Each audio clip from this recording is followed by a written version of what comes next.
Hello बच्चों। आपको पता है इस वीडियो का सबसे डिफ़िकल्ट पार्ट क्या होता है? इस वीडियो की स्टार्टिंग। क्योंकि बहुत सारा होता है मन में बोलने के लिए, बहुत सारी चीज़ें मैं सोचता हूँ कि आज ये बोलूँगा, ये बात करूँगा, बट स्टार्ट में मैं सीधे से क्वेश्चंस पे आ जाता हूँ। जैसे हर बार मैं आपके जब कमेंट्स पढ़ता हूँ तो बहुत सारे अच्छे कमेंट्स होते हैं, नाम लेने का मन करता है, बट कुछ स्टूडेंट्स का नाम लूँगा तो कुछ स्टूडेंट्स गुस्सा नहीं हो जाए, तो करके मैं नाम नहीं लेता हूँ। बट फिर भी बहुत अच्छा लगता है। तो आप लोग जब भी कमेंट्स करें तो प्लीज़ उसको, अगर आपके मन में है कि कुछ कमेंट करूँ तो प्लीज़ किया करो, अच्छा लगता है मुझे। और उसका रिप्लाई भी मैं आपको कमेंट्स में तो दे ही देता हूँ, और जो भी आप सजेशंस देते हो उन्हें भी मैं अप्लाई करता हूँ अपने वीडियोस में। ठीक है, तो स्टार्ट करते हैं वीडियोस को। अगर आपको पीडीएफ नहीं मिल पा रही है तो पीडीएफ के लिए टेलीग्राम चैनल है मैथ्स बाय आशीष, इसको ज्वाइन कर लो। ठीक है, मैंने अभी डिसाइड किया है जीएस की भी एक सीरीज़ लाऊंगा। ठीक है, एक चैनल था जिस पे मेरे पेड वीडियोस पड़े हुए थे, वो अभी मुझे पता चला कि वो स्टूडेंट जो था वो मतलब मेरी जान पहचान का ही निकला है, तो उसने बोला है कि सर ये चैनल था और कुछ अमाउंट में उसने रेडी हो गया है कि आप इस पे अगर कुछ आपके लिए हेल्पफुल हो तो आप ले लो। तो अभी एक और चैनल हो जाएगा मेरे पास में, तो उस पे मैं जीएस और जीके की कुछ इंपॉर्टेंट, क्योंकि बहुत सारे बच्चों को प्रॉब्लम जीएस जीके में रहती है, तो वो भी स्टार्ट करूँगा। ठीक है, जब भी स्टार्ट होगा तो चैनल पे ही मैं शेयर कर दूँगा, और आपके टेलीग्राम चैनल पे तो मैं शेयर करता ही करता हूँ। ठीक है, तो ये चीज़ें होने वाली हैं आपके साथ, कुछ कुछ और आपको शायद बेनिफिट होगा उससे। तो स्टार्ट करते हैं आज का सेशन, सीपीयू 4 जुलाई शिफ्ट 1।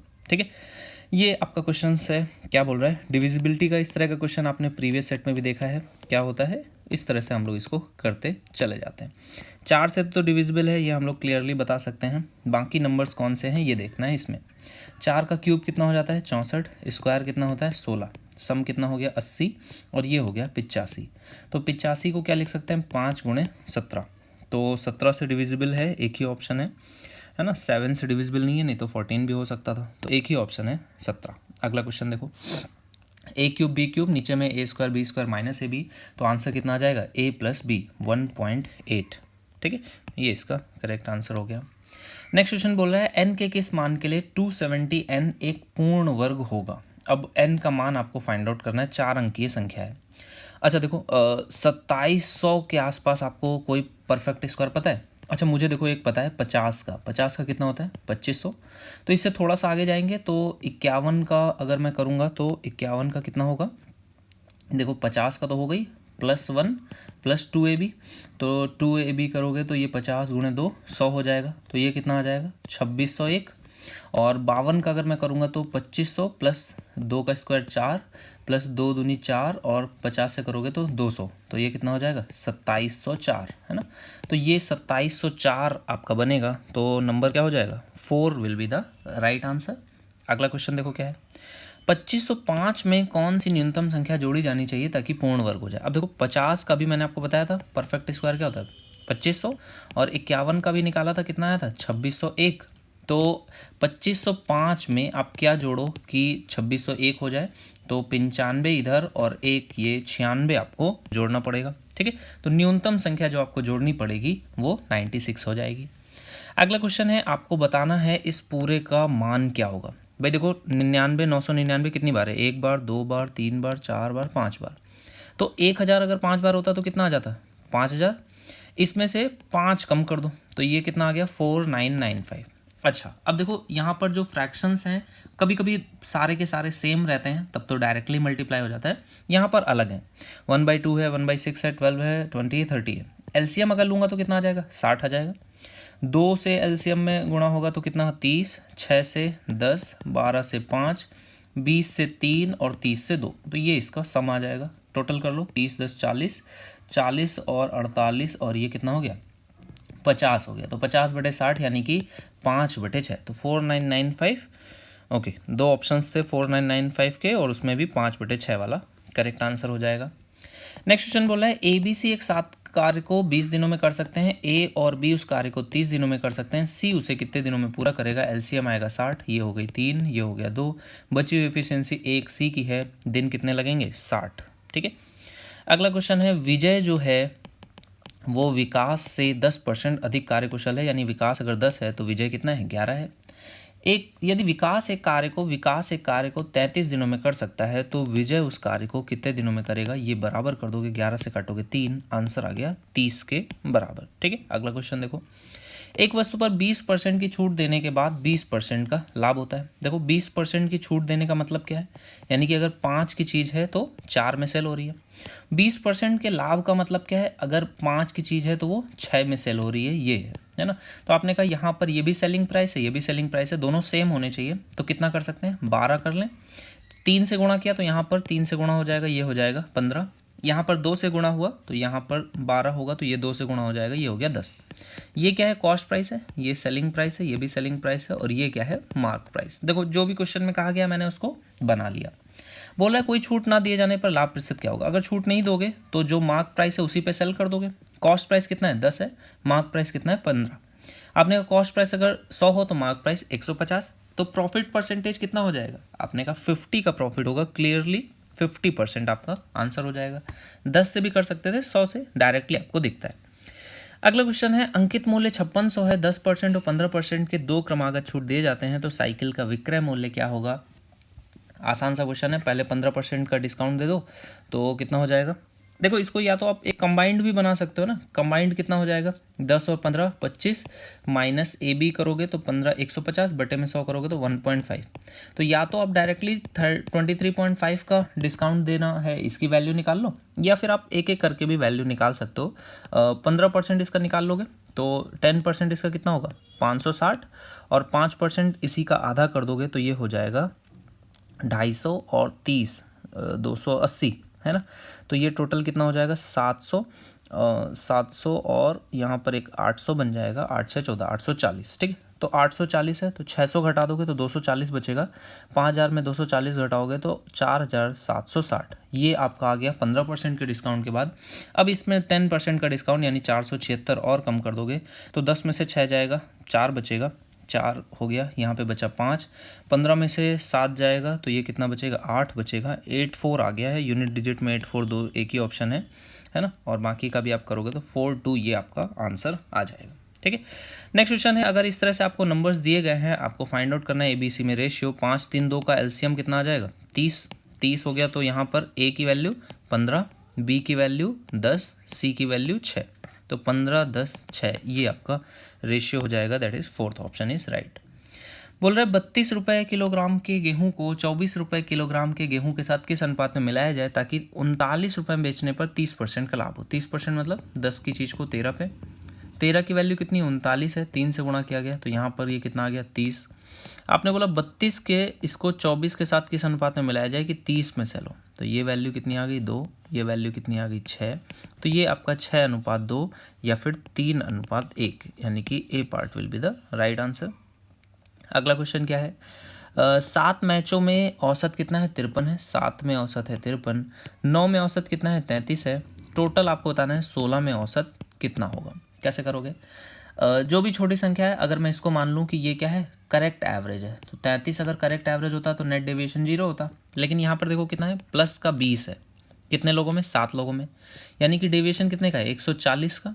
डिवाइड कितने से करोगे टोटल लोगों से 16 से, तो ये काट दोगे कितना आ जाएगा 70/8 या फिर 35/4, तो 35/4 की वैल्यू कितनी होगी 9 चौको 36 होता है, तो 1/4 0.25 यानी 8.75, ये इसमें ऐड कर दोगे।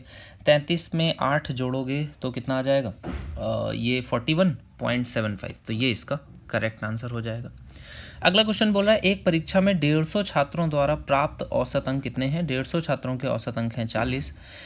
यदि उत्तीर्ण छात्रों के औसत अंक कितने हैं 60 हैं और अनुत्तीर्ण के कितने हैं 20 हैं, तो 40 किसके हैं टोटल के हैं, तो आप यहाँ से एलिगेशन लगा दोगे, ये पास वाले हैं ये फेल वाले हैं। आपने कहा यहाँ कितना आ गया 20, यहाँ भी कितना आ गया 20, यानी कि दोनों पास और फेल वाले की संख्या क्या है बराबर बराबर है, यानी 75 पास हुए हैं 75 फेल हुए हैं। परीक्षा उत्तीर्ण करने वाले छात्रों की संख्या 75, ठीक है।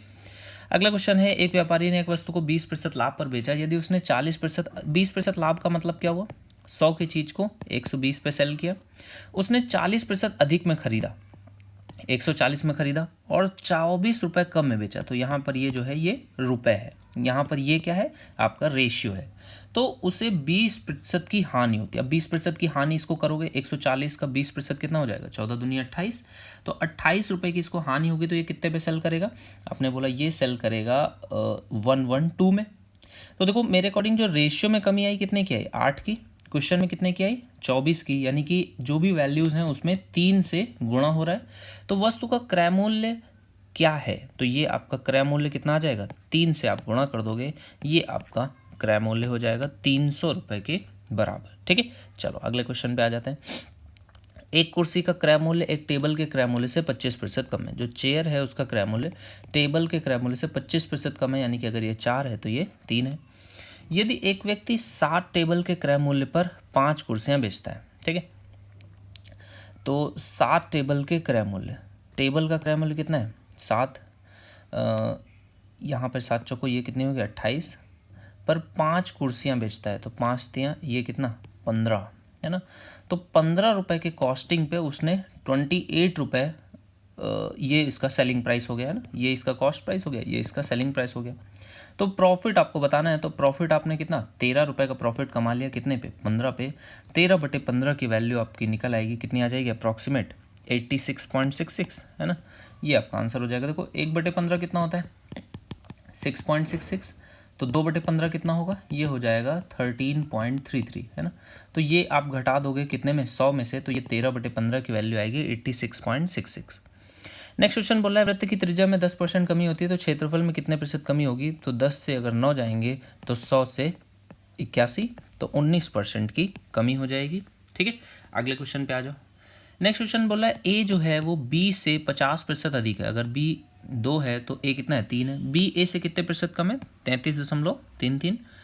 अगला क्वेश्चन देखो, एक कार ट्रेन की तुलना में 20%, कार जो है वो ट्रेन की तुलना में 20% धीमी चलती है, यानी कि अगर ये 5 से चलता है तो ये 4 से चलती है। दोनों एक ही समय पर एक बिंदु ए से शुरू होती हैं और एक ही समय पर 240 किलोमीटर दूर बिंदु बी पर पहुंचते हैं। ठीक है, अब देखो भले ही वो स्लो चलती है लेकिन स्टिल वो दोनों ने 240 किलोमीटर ये जो डिस्टेंस है इसको सेम टाइम पे ही पाया है। ठीक है, तो बोला रास्ते में ट्रेन को स्टेशनों पर रुकने के कारण 48 मिनट लगे। ठीक है, कार की चाल क्या है ये आपको बताना है। अब देखो जो ट्रेन का लगने वाला समय है वो कितना है 48 मिनट्स लगे इसको, है ना, तो 48 मिनट्स इसको लगे हैं। अब आप यहाँ पर इसको समझो, देखो ये रुकने का टाइम आपको दिया गया है, क्वेश्चन बहुत अच्छा है, बहुत ध्यान से आप इसको समझना। अगर इनके स्पीड्स का रेशियो इतना है तो लगने वाला टाइम कितना होना चाहिए 5, और इसको कितना लगना चाहिए 4 लगना चाहिए, है ना, ये टाइमिंग होनी चाहिए थी अगर ये स्पीड्स हैं तो।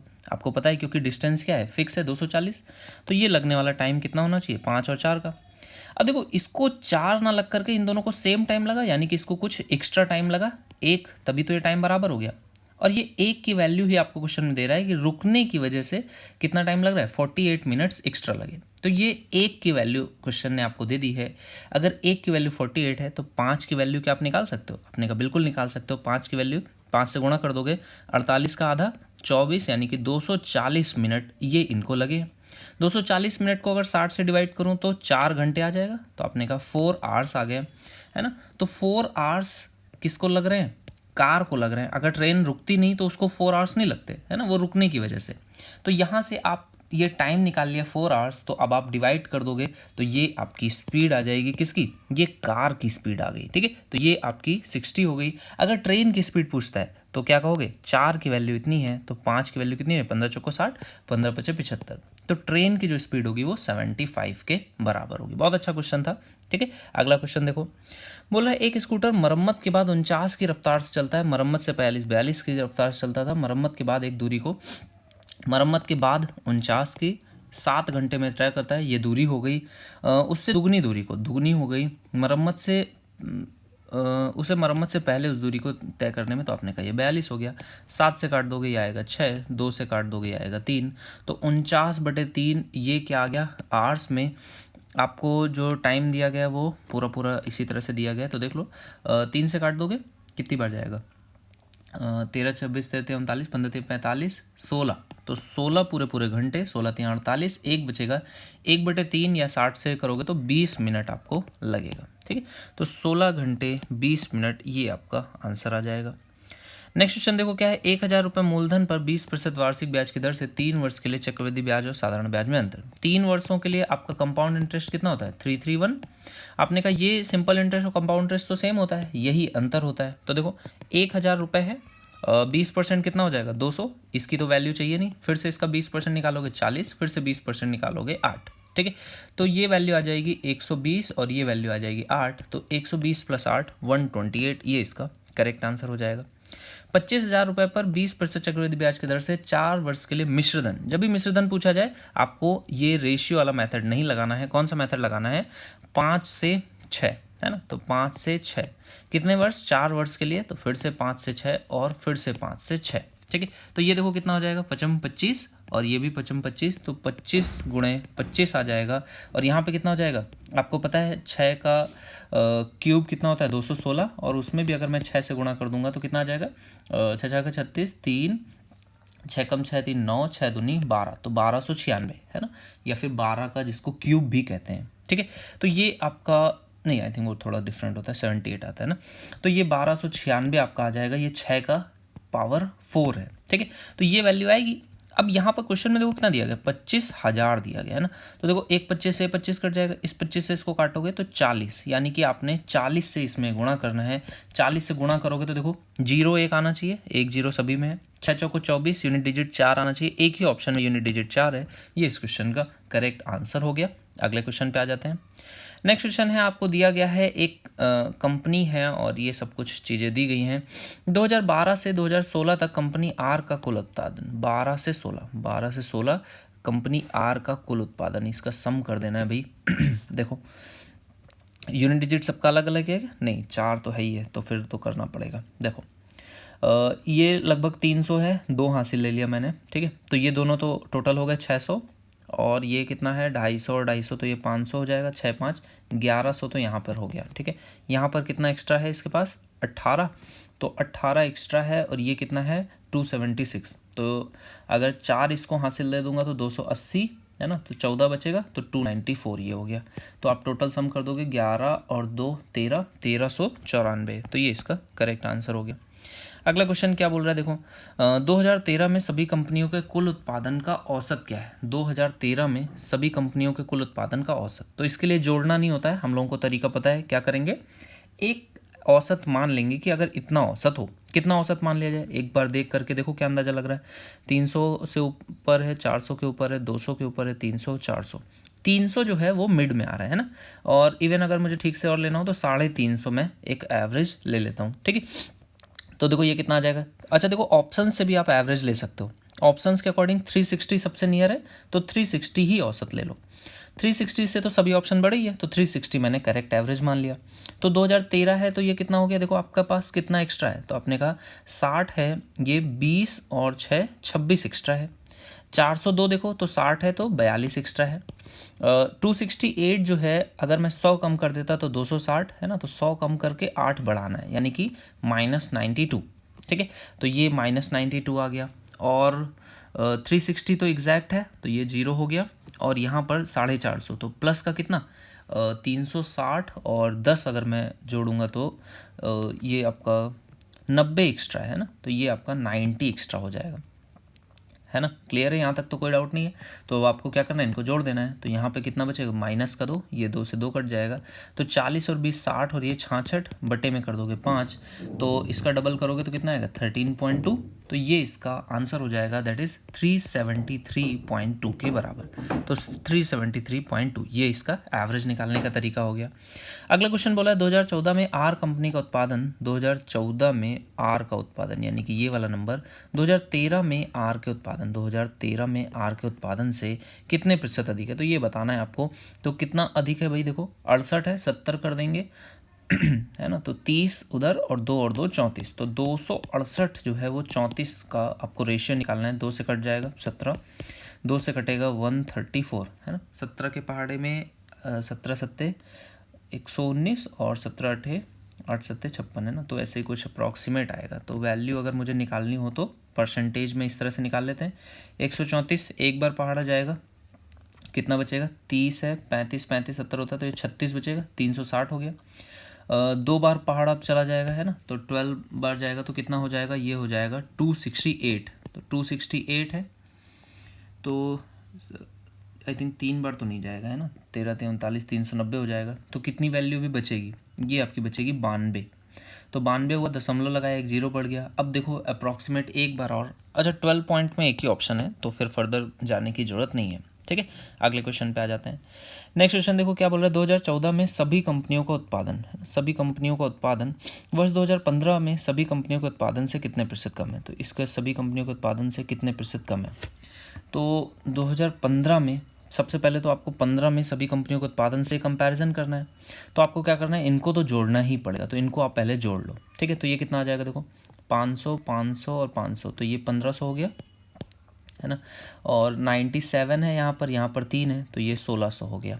अब 29 आपके पास एक एक्स्ट्रा बचा है ना, तो 1600 और 29 यहाँ पर है। अब देखते हैं ये कितने हैं, अगर इन दोनों को मैं 2 दे दूँ तो यहाँ पे 25 बचेगा, और ये कितना हो जाएगा, ये 300 हो जाएगा, 400, तो ये कितना 700 हो गया। तो टोटल कितना हो गया, ये 2325 हो गया, है ना। तो 2325 2015 में है। अब ये कम है ना, 2014 में 2015 से कम है, तो कितना कम है वो निकालने के लिए आप क्या करोगे, ये नहीं कि आप इसको भी पूरा जोड़ो और फिर घटाओ ना। अब आपको क्या करना है, इसी से देखते चलो कि डिफरेंस जनरली देखोगे आप कम ही मिलेगा, है ना, हमेशा ही कम है, बल्कि सिर्फ एक बार ज़्यादा है। तो कितना ज़्यादा है, 4 ज़्यादा है, तो इस 4 को हम लोग इस डिफरेंस में घटा देंगे, ठीक है। तो यहाँ पर देखोगे तो कितना कितना कम है, 12 है यहाँ पर, तो ये हो गया 88, और 3 इसमें ऐड करोगे तो ये 91 हो गया। यहाँ पर देखोगे कितना है, तो ये हो गया 56 और 29, है ना, तो 56 और 29 यहाँ पे आ गया। यहाँ पे तो माइनस का 4 है, ये तो हम लोग घटाएंगे ही।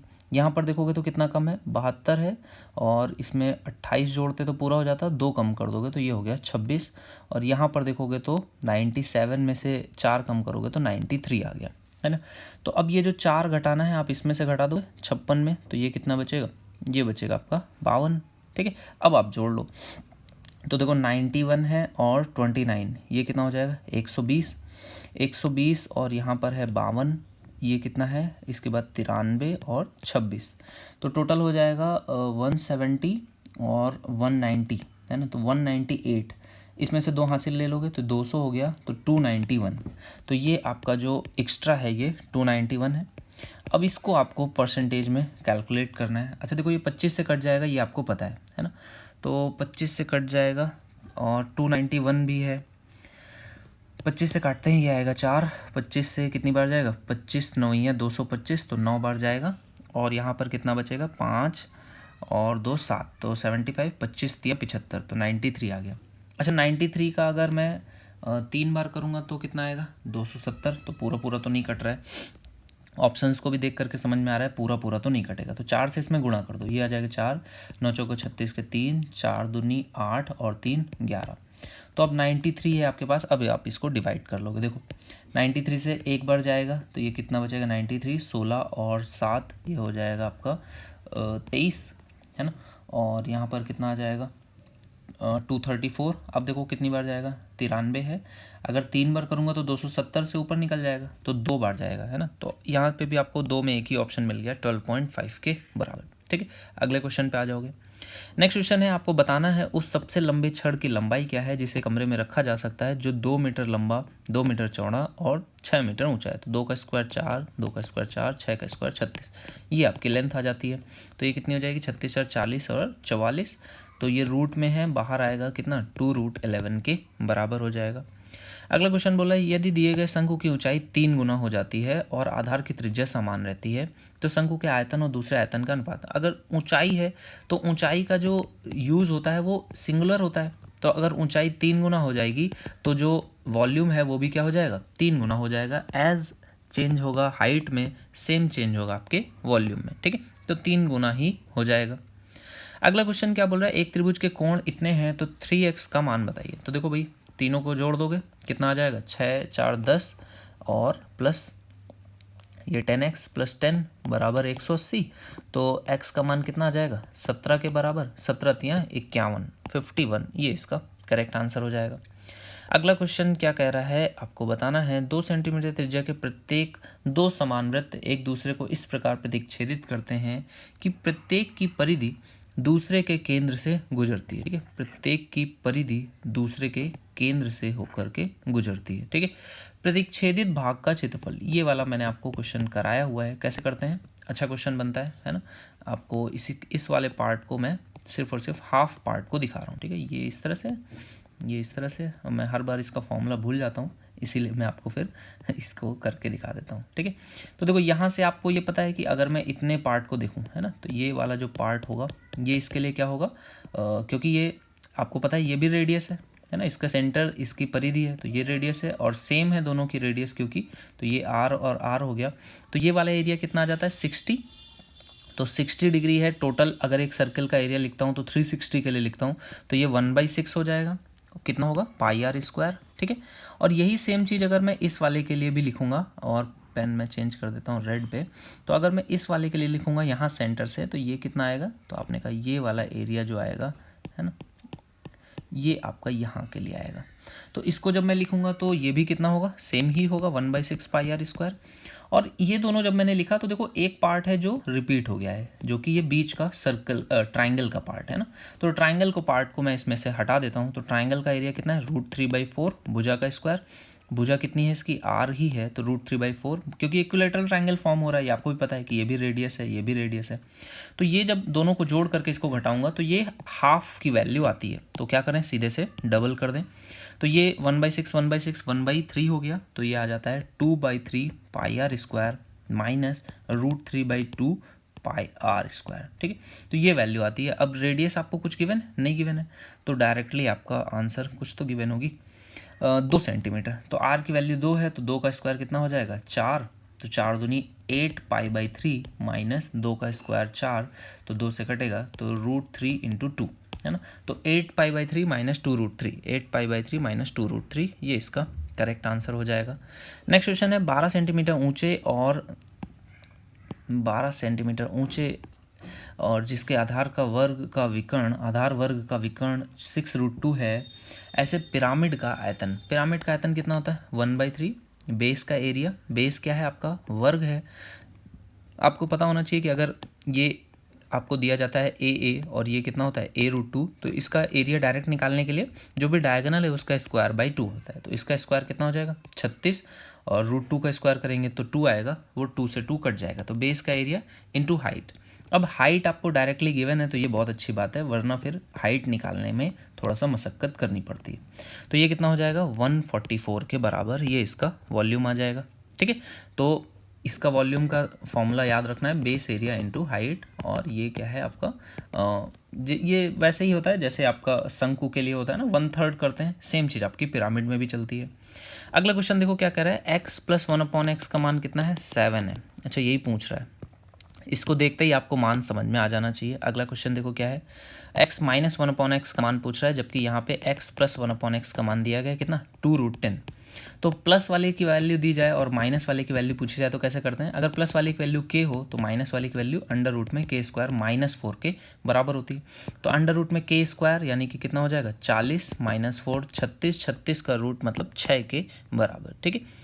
नेक्स्ट क्वेश्चन है, आपको दिया गया है, इसको वैल्यू बतानी है 1/x की। कैसे करते हैं, इसमें अगर मैं 3 घटा दूँ, ठीक है, देखो यहाँ पे अगर इसमें 3 घटाऊँ, इसमें 5 घटाऊँ, इसमें 7 घटाऊँ, तो कितना घटाया मैंने 7 3 10 5 15, तो 15 ही मैं इस साइड भी घटा दूंगा। तो देखो यहाँ पर क्या बन जाएगा, एक वाले पार्ट को देखोगे आप समझ जाओगे। तो -3x करेंगे तो ये -1/x बचेगा, यहाँ पे -1/y, यहाँ -1/z। तो इसकी वैल्यू आपसे पूछ रहा है, माइनस से गुणा कर देंगे तो -15 से ये +15 हो जाएगा, ये इसका करेक्ट आंसर हो जाएगा। अगला क्वेश्चन है, आपको x + 1/x की वैल्यू दी गई 3 के बराबर, स्क्वायर करके 2 घटाओगे तो ये x² + 1/x² की वैल्यू 7 आ जाएगी, फिर से स्क्वायर करके 2 घटाओगे तो ये वैल्यू पावर 4 की आ जाएगी। यही आपसे पूछ रहा है, 47 will be the right answer. Next question है, a² + b² multiplied with a - b, और यहाँ पर भी एक a - b का क्यूब है। a - b कॉमन ले लें तो यहाँ पे ये कटेगा, ये कितना बचेगा स्क्वायर बचेगा। नीचे में देखो a - b बन रहा है क्या, अगर मैं इसमें से a b कॉमन लेता हूँ तो ये क्या बनेगा a - b ही बनेगा, तो a - b पूरा पूरा कट जाएगा। तो अब आपके पास ऊपर में देखो क्या है, a² + b² माइनस में a - b का होल स्क्वायर है, अपॉन में a b है। इसका अगर स्क्वायर में ओपन करूँ तो ये क्या बनता है a² + b² -2ab बनता है।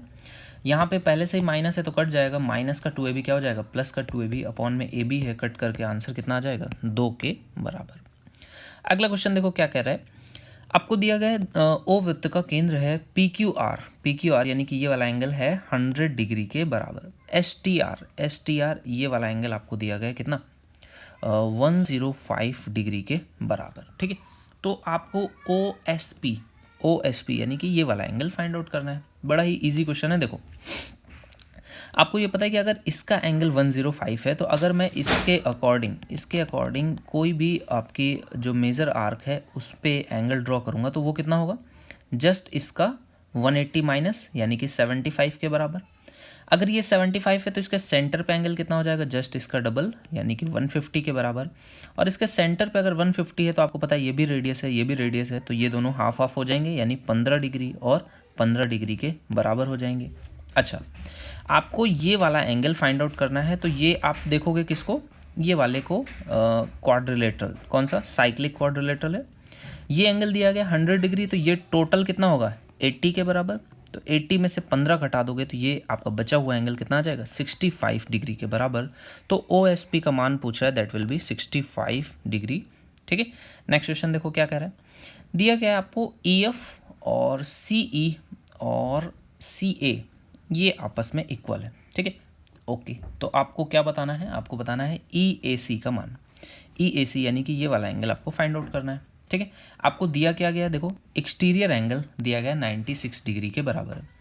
अगर ये 96 डिग्री है तो आप क्या कुछ कह सकते हो, यहाँ से आप बोल सकते हो कि अगर ये 96 है तो इस वाले एंगल को छोड़ के बाकी दोनों एंगल, यानी कि अगर ये अल्फ़ा और ये बीटा है तो इन दोनों का सम कितना हो जाएगा, इन दोनों का सम 96 डिग्री के बराबर होगा। ये एक बात हम लोग यहाँ से बोल सकते हैं, है ना। तो आपने कहा अल्फ़ा प्लस बीटा कितना आ जाएगा 96 डिग्री के बराबर। अब और फर्दर हम लोग क्या बोल सकते हैं, देखो अगर ये आपका बीटा है तो क्या आप कह सकते हो कि यहाँ पे ये जो एंगल होगा ये भी बीटा के ही बराबर होगा। कैसे, क्योंकि एक ट्राइंगल में अगर दो भुजाएं बराबर हैं तो उनके सामने के कोण क्या होंगे, ये आपस में बराबर होंगे। ओके, और यहाँ से भी हम लोग कुछ कह सकते हैं कि ये दोनों आपके कैसे हैं, ये दोनों आपस में, ये वाली साइड्स भी बराबर हैं तो इनके भी जो सामने के कोण होंगे वो भी बराबर होंगे, यानी कि ये भी कितना हो जाएगा अल्फ़ा के बराबर। अब क्योंकि ये वाला एंगल जो है अल्फ़ा है तो यहाँ से हम लोग एक चीज़ कह सकते हैं कि ये इसके लिए क्या है, एक्सटीरियर एंगल, यानी कि जो अल्फ़ा होगा वो किसके बराबर होगा, 2 बीटा के बराबर। तो यहाँ पर रख देंगे 2 बीटा, तो ये कितना हो जाएगा 3 बीटा के बराबर। ये 96 हो गया तो बीटा की वैल्यू कितनी आ जाएगी 32 डिग्री के बराबर। अगर बीटा आपका 32 डिग्री है तो उसका डबल करना है, वही आपका अल्फ़ा है, that will be equal to 64 degree के बराबर। तो ये अच्छा क्वेश्चन था। ठीक है, अगला क्वेश्चन बोला है एक समचतुर्भुज है, रोम्बस है, इसकी सारी भुजाएं कितनी है 16 सेंटीमीटर हैं। तो ए बी सी है ना, अच्छा आप रोम्बस को फॉर्म कर लो, ए बी सी डी है ना। तो ए बी सी अगर कितना है 120 डिग्री है तो बी डी की लंबाई आपको फाइंड आउट करनी है। ये बी डी की लंबाई आपको पता होना चाहिए कि ये दोनों कैसे होते हैं, इक्वल पार्ट्स में ब्रेक करते हैं, है ना। ये अगर इतना है तो ये इतना होगा। तो ये 120 दिया है और सारी लंबाइयाँ कितनी है 16 है, ये भी 16 है, ये भी 16 है और ये भी 16 है। तो 120 डिग्री है तो क्या मैं इसको ब्रेक कर सकता हूँ, आपको ये तो पता ही है कि ये 90 होता है ना। और ये एंगल बाइसेक्टर्स भी होंगे, तो आपका 120 है तो ये कितना हो जाएगा, ये वाला एंगल आपका 60 हो जाएगा। तो ये वाला कितना हो जाएगा, ये 30 हो जाएगा। अगर ये 60 है तो ये 30 है तो आप यहाँ से साइन रूल के थ्रू क्या कह सकते हो, देखो तो ये 30 हो गया, तो 30 के सामने वाली भुजा अगर 1 होती है तो 90 के सामने वाली भुजा 2 होती है। तो 1 ये होता है तो ये 2 होता है, 2 की वैल्यू क्वेश्चन में 16 है तो 1 की वैल्यू कितनी आ जाएगी 8 के बराबर। और ये क्या है हाफ लेंथ होती है, तो फुल लेंथ कितनी हो जाएगी 16 के बराबर। ठीक है, तो ये क्वेश्चन आपसे पूछ रहा है, आपको डायगोनल की लेंथ बतानी है, that will be equal to 16। ठीक है, नेक्स्ट क्वेश्चन पे आ जाओगे।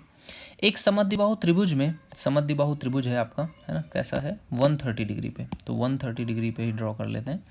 तो ये आपका समद्विबाहु त्रिभुज है, ये दोनों भुजाएं बराबर होंगी, ये 130 है बचा हुआ, ये 25 हो जाएगा और ये भी 25 डिग्री के बराबर होगा।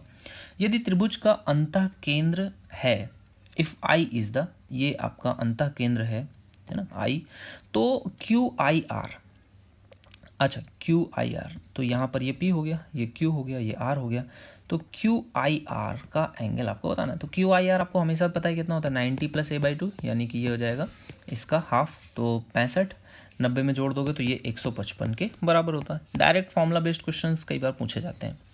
अगला क्वेश्चन देखो क्या है, ओ वृत्त का केंद्र है और त्रिज्या कितनी है 13, तो ये कितनी हो गई 13, ये भी हो गई 13। ठीक है, और इवन ओ डी भी 13 हो गई। बोल रहा है ए बी जो है ओ डी के लंबवत है, तो ये आपका इस तरह से हो जाएगा। यदि सी डी सी डी यानी कि इतनी लेंथ आपकी गिवन है, कितनी, ये 8 सेंटीमीटर है, तो ए बी की लेंथ आपको बतानी है। अच्छा, ये अगर 8 है तो बची हुई लेंथ कितनी हो जाएगी, टोटल 13 होती है, तो ये हो गई 5। अगर ये 5 है तो ये परपेंडिकुलर है, तो ये कितना हो गया 12, तो टोटल लेंथ कितनी हो जाएगी 12 दूनी 24 सेंटीमीटर के बराबर। ठीक है, अगला क्वेश्चन है tan थीटा का मान 2/3 है, तो sin थीटा मैं ले सकता हूँ 2 और cos थीटा कितना ले सकता हूँ 3।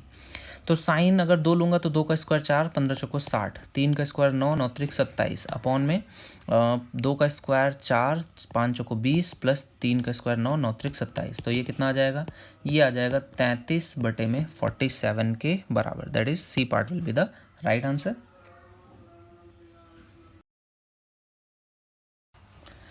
नेक्स्ट क्वेश्चन देखो क्या कह रहा है, यहाँ पे आपको साइन थीटा से साइन थीटा कट जाएगा, बचेगा कॉस थीटा। कॉस थीटा की वैल्यू कितनी है 1/√5। ठीक है, तो 1/√5 का मतलब क्या होता है, आधार बटे कर्ण, तो ये आ गया आधार और ये हो गया कर्ण, तो ये कितना हो जाएगा 2 के बराबर। अच्छा, तो आपसे क्या पूछा, साइन स्क्वायर थीटा और माइनस में कॉस स्क्वायर थीटा। तो साइन थीटा की वैल्यू कितनी आ जाएगी, ये आ जाएगी लंब बटे कर्ण यानी कि इतना, तो साइन स्क्वायर थीटा हो जाएगा 2/5 माइनस 1/5 करोगे तो ये आपका 1/5 के बराबर आ जाएगा। अच्छा, 2 का स्क्वायर करोगे तो ये 4 होगा, 4 माइनस 1 होगा तो 3/5। ठीक है, तो मिस्टेक्स भी कभी कभी होती रहती हैं।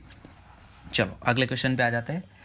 7/sec स्क्वायर थीटा, ये हो गया 7 cos square theta. 1 plus cot square theta होता है कॉसेक स्क्वायर थीटा, ऊपर जाएगा तो साइन स्क्वायर थीटा हो जाएगा, प्लस में यहाँ 4 साइन स्क्वायर थीटा है तो ये भी 7 हो जाएगा, तो sine square theta plus cos square theta ये 1 के बराबर हो जाएगा। दो बिंदु 4 मीटर की दूरी पर हैं, ठीक है, और दोनों बिंदु एक वृक्ष के एक ही ओर हैं। यदि वृक्ष के शीर्ष से, है ना, इन दोनों बिंदुओं को देखने पर अवनयन कोण जो है, जो बनता है आपका, वो कितना बनता है, उसको थोड़ा सा ऊपर कर देता हूँ, तो ये आपका बनता है 45 और ये बनता है आपका 60 डिग्री। ठीक है, तो आपको बताना है वृक्ष की ऊंचाई क्या है। देखो भाई 60 पर ये कितना हो गया, अगर ये √3 है तो ये 1 होगा, 45 पे अगर ये √3 है तो ये टोटल कितना होना चाहिए, √3 के बराबर। तो इतनी वैल्यू जो होगी वो कितनी हो जाएगी, √3 - 1। √3 - 1 की वैल्यू 4 है, तो √3 की वैल्यू कितनी हो जाएगी 4 अपॉन में √3 - 1 इंटू √3। तो √3 + 1 से गुणा कर देंगे तो ये हो जाएगा 3 + √3 और नीचे में कितना बचेगा 2, 2 से 4 कटेगा तो 2 आपका बच जाएगा। तो ये आपका आंसर आ जाएगा 2 टाइम्स √3 + 3 + √3, है ना। आई थिंक इसमें आंसर में थोड़ा सा मिस्टेक है, क्योंकि इसका आंसर तो यही होना चाहिए, और अगर इसको फर्दर और चेंज करेंगे तो यहाँ पर बस एक √3 का और मल्टीप्लिकेशन होना चाहिए ना, तो एक √3 तो रहना चाहिए। बाकी आप लोग बताना इसमें कुछ और मिस्टेक तो नहीं हो रही है। ठीक है, नेक्स्ट क्वेश्चन की ओर बढ़ते हैं। अगला क्वेश्चन क्या बोल रहा है, कॉसेक थीटा + 3 सेक थीटा बराबर में 5 कॉसेक थीटा। तो लिख सकता हूँ मैं 3 सेक थीटा बराबर में 4 कॉसेक थीटा, है ना। यहाँ से मैं tan थीटा का मान लिख सकता हूँ, ये 1/sin है, इस साइड आएगा तो ये हो जाएगा tan थीटा बराबर 4/3, तो cot थीटा क्या हो जाएगा 3/4 के बराबर। अगला क्वेश्चन है 5 खिलाड़ियों द्वारा बनाए गए रनों को दर्शाता है। कोहली द्वारा बनाए गए रन शर्मा द्वारा बनाए गए रनों से कितने प्रतिशत अधिक हैं। ठीक है, तो शर्मा ने कितने बनाए हैं 68 और कोहली ने बनाए हैं 102, तो 30 और 2 34, ये आपका हो गया 68, तो 34 का दुगना कितना होता है 68, तो 50% अधिक है। अगला क्वेश्चन क्या बोल रहा है, कोहली द्वारा बनाए गए रन युवराज द्वारा बनाए गए रनों का कितना प्रतिशत है। युवराज द्वारा बनाए गए रन कितने हैं 82 है, और कोहली द्वारा है 102, तो ये प्रतिशत आपको बताना है। तो 100 से तो अबव आएगा, 2 से काट दोगे तो ये हो जाएगा 51, 2 से काटोगे तो 41। प्रतिशत आपको निकालना है तो थोड़ा सा डिवाइड करना पड़ेगा। एक बार जाएगा तो बचेगा कितना 10, तो ये हो गया 100। 2 बार जाएगा, है ना, तो कितना बचेगा 82 हो जाएगा, तो बचेगा 18। फिर से एक 0 आ जाएगा तो 180, तो अब आप देखो 41 है 180, तो 4 बार जाएगा, 4 चौको 16, 160, 164, तो 124 तक जाएगा। 124 पे एक ही ऑप्शन है, ये आपका आंसर हो जाएगा। नेक्स्ट क्वेश्चन है, पुजारा द्वारा बनाए गए रन इन 5 खिलाड़ियों द्वारा बनाए गए रनों का कितना प्रतिशत है। पुजारा ने कितने बनाए 76, पाँचों ने कितने बनाए देखो 102 और 68, तो 170 हो गया, और यहाँ पर कितना है 70 और 80 और 50, तो 8 5 13 7 200 और 210, तो 210 टोटल, यानी कि 380 टोटल रन है। तो यहाँ पर 76/380 है, या फिर इसको मैं लिख सकता हूँ 35 और 3 38 × 2, है ना। तो ये 380 हो गया, तो ये आपका कितना आ गया 2/10, 1/5, 1/5 यानी कि 20% के बराबर। ठीक है, तो ये 20% आपका करेक्ट आंसर हो जाएगा। अगले क्वेश्चन पे आ जाओगे। नेक्स्ट क्वेश्चन क्या बोल रहा है, युवराज द्वारा बनाए गए रनों के वृत्तखंड से कितना केंद्रीय कोण बनता है। आपने टोटल अभी निकाला था, कितना है 380 है। युवराज कितना 182 रन बनाया है 380 में से, और ये आपका फ्रैक्शन हुआ 360 से जैसे ही गुणा करोगे ये आपका आंसर हो जाएगा, है ना। तो आपको पता है 10 से 10 कट जाएगा, 38 है। एग्जैक्ट तो कुछ भी नहीं आएगा, हाँ एग्जैक्ट नहीं आना चाहिए। तो 2 से काट दोगे तो ये हो गया 41, ये हो गया 19, है ना। तो 19 का अगर 2 बार होता तो ये 38 होता, थोड़ा सा 2 से थोड़ा सा कम आएगा। तो 41 का दुगना करोगे 82, उससे थोड़ा सा कम आना चाहिए। तो 82 से थोड़ा सा कम कौन सा है, 82 से थोड़ा सा कम तो फिर दोनों ऑप्शंस हो सकते हैं 79 और 77। तो आपको इसको थोड़ा सा सॉल्व ही करना पड़ेगा। 41/19 × 36 है ना, 41/19 × 36 है। तो इसको एग्जैक्ट वैल्यू के फॉर्म में लाने के लिए आपको पहले इनको गुणा करना पड़ेगा, है ना। तो 1 से गुणा करोगे तो ये 36 ही हो जाएगा। 4 से गुणा करोगे तो कितना, 6 चौको 24 और 2 4 3 12 और 2 14। ठीक है, तो ये आपका आ जाएगा 144। तो टोटल मल्टीप्लिकेशन की वैल्यू कितनी आ जाएगी 1476, और 19 से आप इसको डिवाइड करोगे तो 19 का पहाड़ा फिर आपको याद होना चाहिए, 19 सत्ते 133। तो ये कितना बचेगा आपका, यहाँ पर बचेगा 146। तो फिर से 7 बार जाएगा 133, तो बचेगा कितना 13। तो 77 ही हो गया, तो यहीं से फिर आपका आंसर आ जाएगा। ठीक है, नेक्स्ट क्वेश्चन बोला, यदि रहाणे द्वारा बनाए गए युवराज द्वारा बनाए गए रनों का 50% है। ठीक है, रहाणे द्वारा बनाए गए रन, अच्छा तो युवराज के 82 हैं, तो युवराज का 50% कितना हो गया 41। तो ये रहाणे द्वारा बनाए गए रन हैं। तो बताना है रहाणे द्वारा बनाए गए रन कोहली, पुजारा और धोनी द्वारा बनाए गए रनों का कितना प्रतिशत। कोहली, पुजारा और धोनी, तो कोहली, पुजारा और धोनी इनको जोड़ दोगे तो कितना आ जाएगा 170 और 50 220, 220 और 10 230। तो 230 का आपको ये प्रतिशत बताना है कितने हैं, 10 से 10 कट जाएगा तो ये आ जाएगा 410/23। कितनी बार जाएगा, एक बार जाएगा, तो यहाँ पर बचेगा कितना 18, तो 180। तो 23 का पहाड़ा में कितनी बार पढ़ें, 6 बार पढ़ेंगे तो कितना आ जाएगा 120, 7 बार पढ़ेंगे तो 140, है ना। तो 23 है आपका, 18 ही बचना चाहिए ना। तो ये आपका अप्रॉक्सीमेट कितनी बार जाएगा भाई, देखो 23 है तो ये आपका बचेगा 17, है ना, और ये 18। तो 23 के पहाड़े में इतना ही आना चाहिए आई थिंक। अप्रॉक्सीमेट इसकी वैल्यू कितनी हो जाएगी, कैलकुलेटर का यूज़ कर लेते हैं थोड़ा सा, लास्ट क्वेश्चन है, डिवाइड करेंगे 23 से तो ये आपकी वैल्यू 17.82 ही आएगी, है ना। तो ये आपका करेक्ट आंसर हो जाएगा। ठीक है, तो ये आपका CPO का 4 जुलाई फर्स्ट शिफ्ट यहाँ पे फिनिश होता है। Thank you for watching guys.